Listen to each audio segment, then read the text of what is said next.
Na paz do Senhor Jesus, vamos para mais um dia do nosso devocional, que se encontra no livro de 1 Coríntios, capítulo de número 1, no versículo 10, que diz: Irmãos, em nome do Senhor Jesus Cristo, suplico a todos que concordam uns com os outros no que falam e que não haja divisões entre vocês. Antes, que todos estejam unidos em um só pensamento e em um só parecer.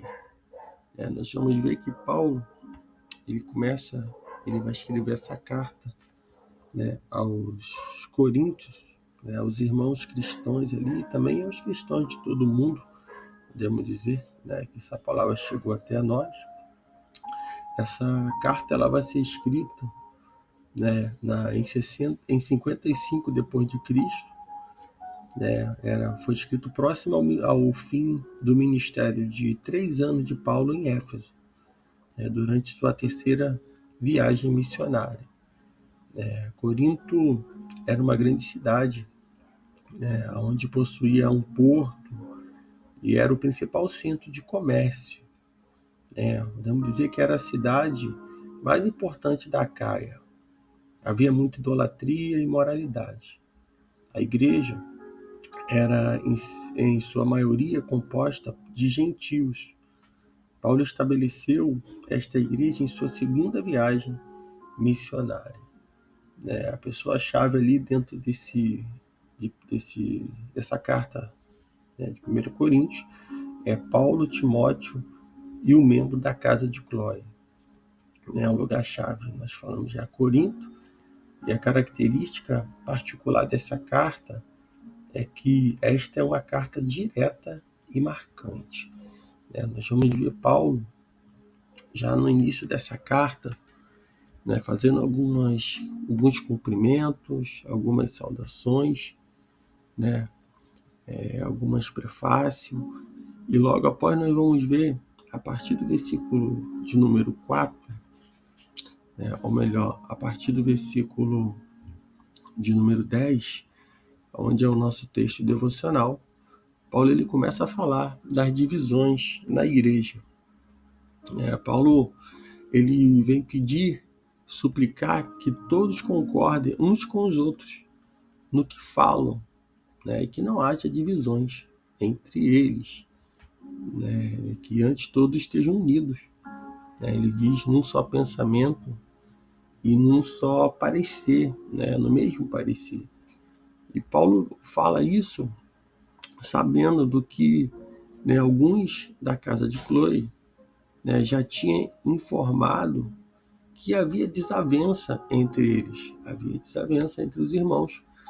E com isso, Paulo estava dizendo ali, vai falar diretamente, porque essa carta é uma carta direta e marcante. Paulo ele não faz muitos rodízios, ele vai direto ao ponto.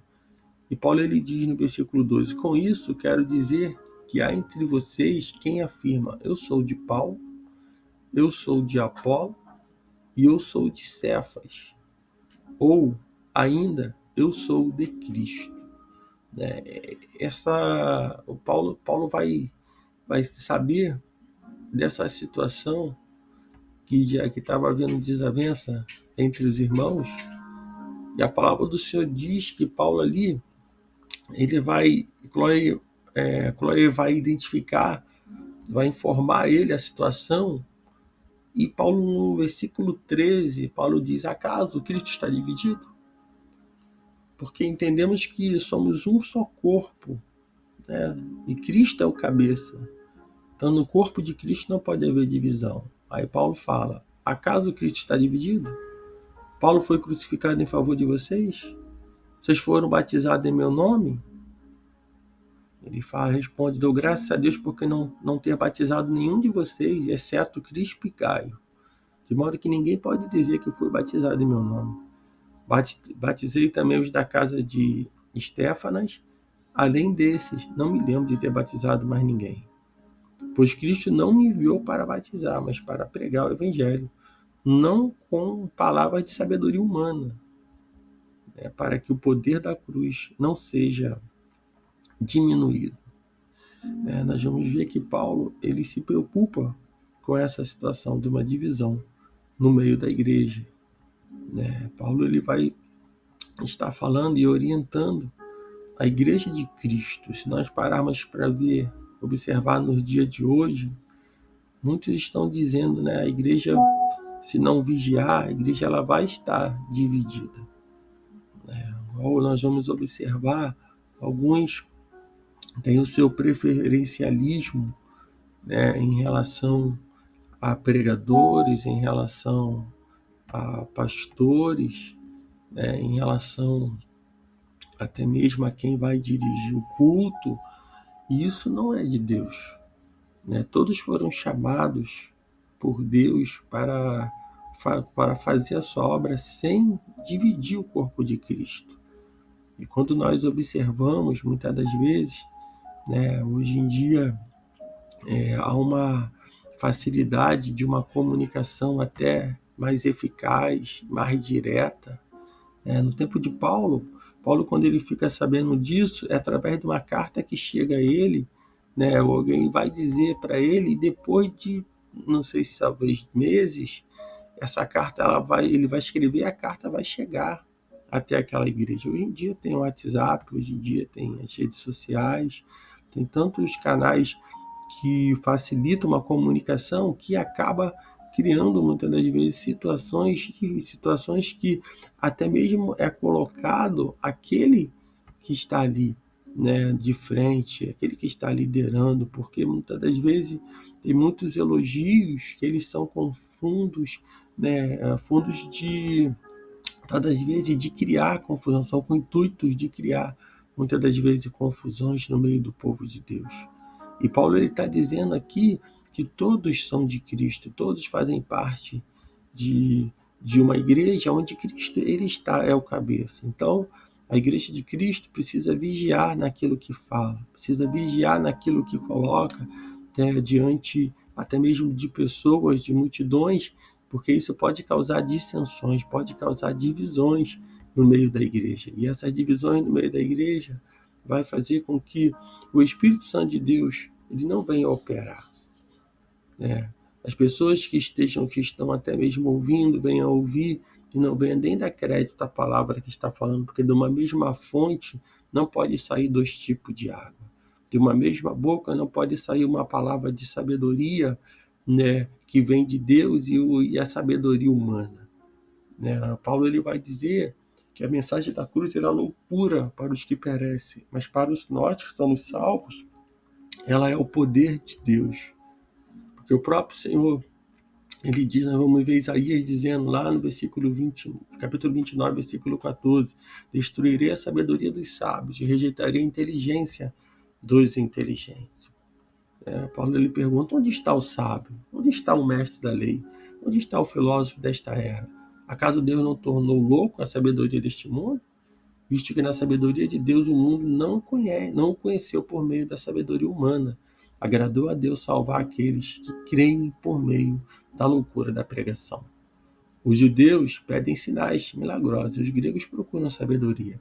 Nós, porém, pregamos a Cristo crucificado, o qual, de fato, é escândalo para os judeus e loucura para os gentios. Mas para os que foram chamados, tanto judeu como grego, Cristo é o poder de Deus e a sabedoria de Deus, porque a loucura de Deus é mais sábia que a sabedoria humana, e a fraqueza de Deus é mais forte que a força do homem. Irmãos, versículo 26, capítulo 1 de 1 Coríntios. Irmãos, pensem no que vocês eram quando foram chamados. Poucos eram sábios, segundo os padrões humanos. Poucos eram poderosos, poucos eram de nobre nascimento. Olha como é importante, Deus tirou pessoas que estavam, segundo a sabedoria humana, eram pessoas cultas, eram pessoas que não tinham sabedoria, que não tinham condições, e Deus tira ali, daquele padrão humano e molda no seu próprio padrão. Vai moldar essa pessoa realmente, e a qual foram chamados, ele vai capacitar para fazer toda a sua obra, e com a sabedoria que vem do alto. Versículo 27, ele diz, mas Deus escolheu os que são loucos para o mundo, a fim de envergonhar os sábios. dos que são fracos para o mundo, a fim de envergonhar os fortes. Deus escolheu as coisas insignificantes do mundo, o desprezado e as coisas que não são, para invalidar as que são, a fim de que ninguém se glorie diante dele. Então Paulo está dizendo aqui, enquanto eles estão dizendo, eu sou de Paulo, eu sou de Cefas, eu sou de Apolo, eu sou de Cristo, aquela divisão toda, Paulo vem dizendo, né, a fim que ninguém se vanglorie diante do Senhor, porque todos eram pessoas que não tinham sabedoria. Todos eram pessoas que estavam no curso do mundo, e nós também éramos assim. Se hoje nós fazemos para o Senhor, devemos fazer honrando, glorificando o nome do Senhor. E se nós também hoje honramos e elogiamos, devemos elogiar, glorificando e exaltando o nome do Senhor. E não criar confusões, muitas das vezes, honrando um e desonrando o outro. Ou muitas das vezes elogiando um e falando mal do outro. Então, se hoje nós fazemos, se hoje Deus nos usa em determinada área, até mesmo dentro da própria igreja, para assumir algum compromisso, para assumir um departamento, para assumir, né, um trabalho na igreja, isso é feito com excelência, é o nome do Senhor que deve ser glorificado. E não devemos querer criar inveja nas pessoas, criar muitas das vezes ciúme, fazendo as pessoas ficarem muitas das vezes até tristes com as falas. Então nós devemos ter esse cuidado, né, para que nós não venhamos nos vangloriar, tanto aqueles que estão, né, da linha de frente, fazendo, executando, quanto aqueles também, né, que estão observando, que em todo momento o nome do Senhor seja glorificado, para que não haja divisão. Né? Senão eu sou de Paulo, eu sou de Cefa, eu sou de Apolo, eu sou de Cristo, uma divisão no meio da igreja. E Paulo pergunta, está Cristo dividido? No versículo 30 ele diz, porém por causa dele que vocês estão em Cristo Jesus, o qual se tornou para nós sabedoria de Deus, justiça, santidade e redenção. No versículo 31 ele fecha dizendo, a fim de que, como está escrito, aquele que se gloriar, glorie-se no Senhor. Jeremias 9, 24. Então, que você não venha se ficar vaidoso quando alguém te elogiar, mas que você venha glorificar o nome do Senhor, dar toda a honra e toda a glória ao Senhor, que nos tirou lá de fora, que usou as coisas loucas desse mundo para confundir as sábias, nos tirando lá de fora, do lamaçal do pecado, de uma vida que nós andávamos longe do Senhor, distante do Senhor, e nos trouxe, e com isso ele nos capacitou, pelo seu Espírito ele tem nos ajudado. Então que você possa, a cada dia, não se gloriar em si mesmo, mas glorificar o nome do Senhor. E não se deixar levar por elogios, por palavras, né, que muitas das vezes vai alimentar o ego, amaciar o ego, deixar a pessoa, né, vaidosa. Então, que todos nós possamos observar em tudo que está acontecendo, glorifique o nome do Senhor, dê glórias ao Senhor, exalte o nome dele, porque tudo que é através dele é por ele, e se não fosse o Senhor, nada nós conseguiríamos fazer. Então que Deus te abençoe nesse dia.